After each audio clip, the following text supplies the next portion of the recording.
Sup fam, it's Musashden, back with another video after 2 months? Oh my freaking god, how do I still have subscribers? I'm glad y'all are here, I really do appreciate it. My old videos promise an upload every Friday, and I'm barely doing something every month. In my defense, those videos are back from when I had motivation and the thought of being a YouTuber was fun. It's not. Whole concept of making videos and being happy is a lie. It's time consuming as hell, and I still got my comic and other art to do. Plus, I didn't account for that my life would change since I started my channel, like so much. It would change so much. If you follow me everywhere else, you know that it has been a roller coaster, especially as of late. My only saving grace is that some of the events that send me spiraling happened, some years ago. The first kick in the teeth came from the death of my beloved dog Skipper in 2019. It was sudden, and her loss made me feel utterly helpless. Like, seriously, she had a heart attack, and there was nothing I could have done to save her from it. Luckily, I still had her sister, Lucy, and my girl Lucy held on for as long as she could. She was my shadow for the next 3 years, but after her 14th birthday in July, it was starting to become clear that age was catching up with her. In late September, she was in the last stages of cognitive dysfunction, and I made the near impossible decision to euthanize her. And that crushed me. I hated that her life was literally in my hands. And it took me a month to finally even get the guts to call the vet and set her quality of life appointment. The vet did not come back with good news. Her hind legs had terrible arthritis. Both of them had terrible arthritis. And despite my best efforts, she was grossly underweight. Lucy checked all the boxes for doggy dementia, which is called cognitive dysfunction. So, unfortunately, that day was her final day. She crossed the rainbow bridge and joined her sister, and the only thing keeping me from being completely depressed and miserable is the fact that I got engaged. And now that the first part of the video has depressed everyone, let me tell the story of how I found the love of my life in the most unlikely of men. Our story actually begins way back in 2012. Ancient times, I know. Oh my god, it's hard to imagine. 2012. It's before Corona. It's before Trump. I wasn't allergic to beer yet. It was a great time now that I'm thinking back on it. I went to one of my best friend's birthday party, and this is after years of not seeing him in person, so it was a crazy night of catching up with him, meeting his new girlfriend, and just having fun. Grand total, I think there was only about 10 of us at the party, but lo and behold, my friend's cousin was there, a man by the name of Ronell Russell. Fresh out of the Air Force, he remembers me and my friends coming in Austin's apartment. He said to me later on that it was crazy that Austin knew so many cute women. Back in 2012, I was not interested in anyone. That year, I was living in a cramped apartment, slowly becoming allergic to everything, and barely making anything at my internship. I was not a very happy individual, and I did not want a boyfriend of any kind, which is why I had sort of this bit with my male friend, Min. In most party situations, we would put on this act like an old married couple so no one would hit on me. In fact, Min did this for all of us. There's three of us and Min. 3 girls and Min is our friend group. And Min would do this for all of us, even in bar situations. If we were like, dude, oh my god, I don't want to talk to this guy. Can you come over and save me from this fucking dude? And he would do it. Min is just a good guy like that. If he was like, oh my god, why is this dude bothering my friends? Get out of here. We want to just drink. Go away. Min would chase the dudes away. But if it so happened he wanted to talk to somebody, he would tell us and we'd ease off or go glom on to somebody else as he chatted up some girl or whatever. But on this particular night, our act fooled Ronell, and he took to talking to my best friend, Neogenesis, who is much more of a people person than I am. At the time, I thought Ronell was cute, but once someone has eyes for Neogenesis, it's pretty much like every other girl stops existing. She is adorable. Just fucking adorable. She is so cute. All my friends are. I'll be hanging out with uggos, but no. She's adorable. But she is also an excellent marksman when it comes to shooting people down. Apparently, sometime after the party, Ronell lost interest in her, which I have never seen happen before. He later told me that he knew she wasn't interested and he just let it go. Which, again, is something I've never seen a man do. Like, ever. My Ronnie is a diamond in the rough. Okay. Some years go by. Years go by. It's like, let's call it 2017, and we become friends on Facebook. The first time he responds to one of my selfies with something flirty, I'm like, really, dude? Weren't you that guy that was drooling over my friend a while back? For a long time, I thought he was just trying to get on my good side, so I'd vouch for him to Neo Genesis. After all, this is not my first rodeo. Which might explain why I'm so guarded now, because for a while there, every dude I liked would only be friends with me so I could hook him up with her. And I'm like, Cracker, do I look like a freaking matchmaker? I don't know who lied to you, but that ain't why I'm here. And the guys I did actually date would eventually turn into crumb bums, and she'd come to me and be like, you can do better. You can always do better. She always thinks I can do better. Even though I'm in love with Ronell right now, she's like, don't sell yourself short. All my friends do that.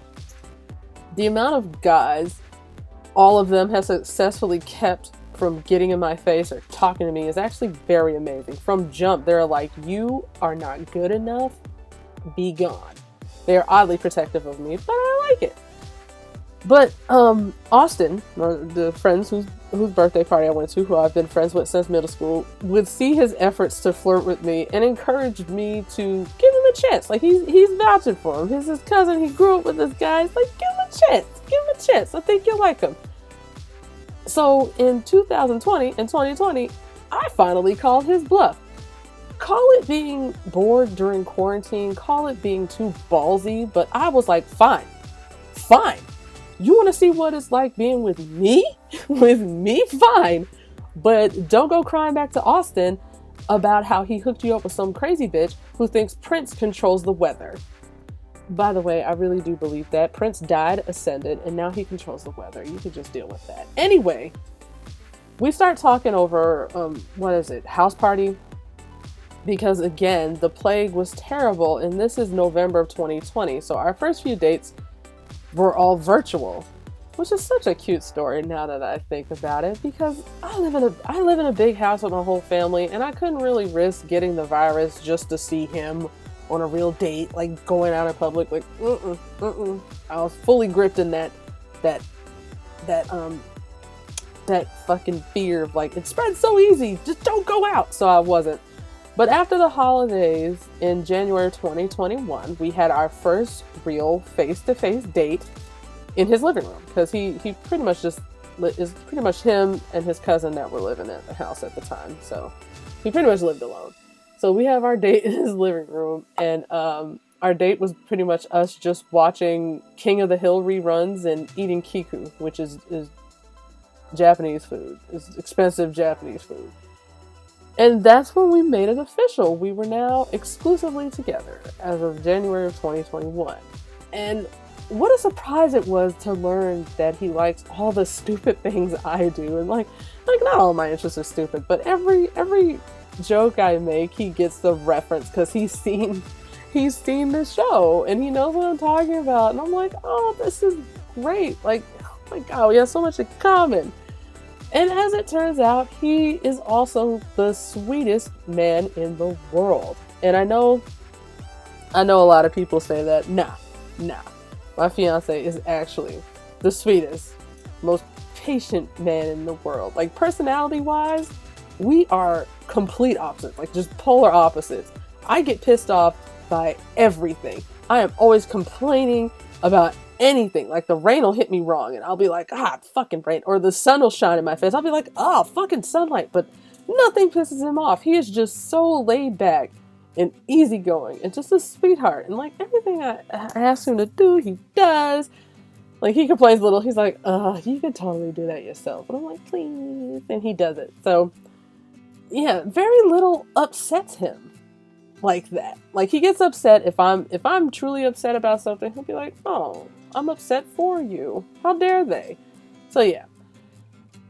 When I asked him about his attraction to my best friend to Neo Genesis, he simply said that he was fresh off the base. Like, that was his first party after leaving the Air Force, and he just kind of went after anyone. I hate saying it like that because it makes us all sound like, we're interchangeable and cheap or something, but he's like, he thought we were all cute, which we are. We are, like, I have to restate that we are a good looking group. We are a bunch of cuties, okay? And yeah, we all are. We're just very, very attractive. But don't step to us, because now I'm engaged and my other friends don't want to talk to y'all, so whatever. So for years he thought I was actually already married to my male friend, Min, until Austin told him that actually wasn't true. Thanks, Austin. Thanks a bunch. No, really. Without great friends like Austin, I would not have met my future husband. Speaking of the story of our engagement, it's actually kind of funny. Like, every time I think about it, it's so funny. It's so cute in my head. He had been telling me to pick out a ring. Like, guys apparently just know. If they want to marry you, they just fucking know. So they're just like, pick out a ring. We're doing this. So in March of 2020, he's telling me, yo, pick out a ring. And I'm like, really, dude? You haven't even seen me have one of my major freakouts yet. You might want to hold off on that. Because the dumb shit that makes me freak out will have you looking at me like, this crazy bitch. Again, trying to ferret out whether or not he's for real. I create like this Pinterest thing and send him the link to it. And I just start putting random dumb shit rings in there. Like, just anything to like scare him off. Be like, I'm for real. I'm looking for rings, dummy. Like, now's your time to back out. And just showing him whatever dumb shit that I come across. And at first, yeah, it was a joke. Like, I've had guys break up with me because I commented that a random white dress was pretty. Like, not even a wedding dress. It's just like a white dress. I'm like, oh, that's pretty. And they'll be like, time to end it. I was like, excuse me, dude. Ain't nobody trying to marry your raggedy ass. Just can be so weird about that crap. I swear to God, if they don't want to marry you, like, yeah, I get it, but don't break up with me because I looked at a wedding dress. Like I'm gonna force you, like I'm gonna load a gun and send you down the aisle, like force you to fucking marry me. Like, are you kidding me? Like, calm the fuck down, guys out there. The chick don't want to marry you either. She's just looking at a goddamn dress. Jesus Christ. So the search for the ring turned serious for me. It turned serious over the summer. Ronell has managed to worm his way into my heart with his cute face and corny jokes. And he sings to me when I answer the phone. He was cool with my odd attachment to my very elderly dog. Like, he was like, yeah, I get it. She's old and she needs you. He was very cool about that. He never questions my print shrine or my doll collection. He's introducing me to his friends and family. I have never had a guy like me so much. And it is it still blows my mind that he likes me so much. And I'm just like, okay. So I finally decide on a ring, like, for real. And because every time I go back and search for new ones, I'm still in love with the one that I picked. And even though I'm seeing new ones, I'm just like, yeah, I'm still in love with this one. It's been like 2 weeks, so I just sent it to him. Like, I really love this one. It has my birthstone in it. Fast forward to August. One night after I'm done with my delivery route, I go to his house. It had been a miserable couple of hours in the rain. Like, my day wasn't even that long, but it was raining. And trying to see on the dark roads of rural Lithonia was just, it was impossible. I had to turn around so many times. And then I had to pee in some bushes because there were no gas stations to be had out there. And by the time I'm done, it's still pretty early. So I stopped by his house and regale him with the story of my weird night of having to pee in a bush, which is something I haven't had to do in like 20 years. And he starts telling me about how he worked so much extra shifts and stuff that now he doesn't know what he's going to do with all this extra money he's gonna have in his next check. And I'm like, honey, ain't no such thing as extra money. You need to say that shit. But being the snippy little jerk I am, I absently say, "Why don't you buy my ring? You got so much extra money, Mr. Big and Bad. I showed you that ring like 2 months ago. Like, you ain't got it yet?" So, like, I say it like that. I'm like, "You got all this fucking extra money. Why don't you go buy my ring, dude?" He just laughs and gets up, stands up. And I'm looking at some houses on his phone because we want to move in together too. And I am not paying attention to what he's doing behind me. I'm completely distracted by these houses that he picked. So he comes around to my side of the bed and he says something. I think he calls my name. He's like, "Honey, look up." "Oh, sweetheart." And I'm just like, he's trying to get my attention, but I wave him off because I'm looking at his house. I'm like, "Stop it. Get away." So he kneels down in front of me, but he hits his back. He hits his back on this dresser that's on my side of the bed at his house. He hits his back on the dresser and nearly falls on me. And I finally put the phone down to see what he's doing. And I'm like, "Why are you in my face? Like, oh my God, get out of my face." And to see if he's all right. I'm like, "Are you all right? Like, you're being weird." You're being weird. And then he holds up this seafoam jewelry box, and I am still completely unaware of what's happening and just simply ask, "Well, what's that?" I think he's about to open it and it's about to be some fucking Xanos stuff, and I'm just like, what is this? What are you doing? What are you doing?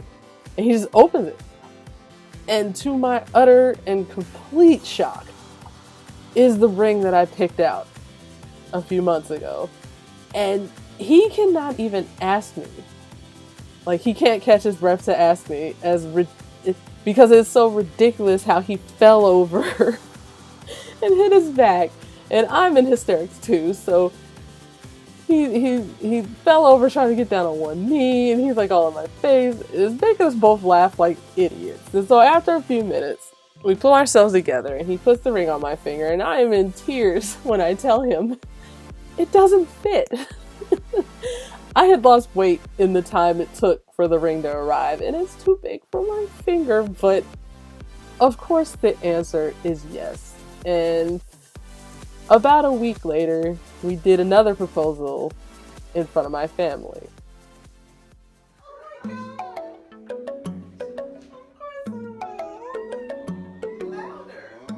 Will you marry me, Courtney Collier, to be my future wife?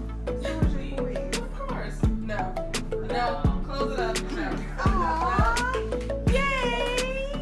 What? Aww, yay. Let's see it. Let's see. Oh, very nice. Oh, how sweet. It's really pretty. Congratulations, guys.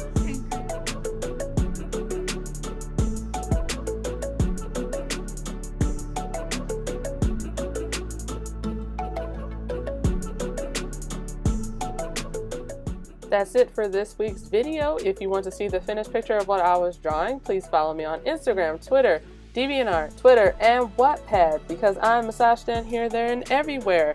Thanks for watching.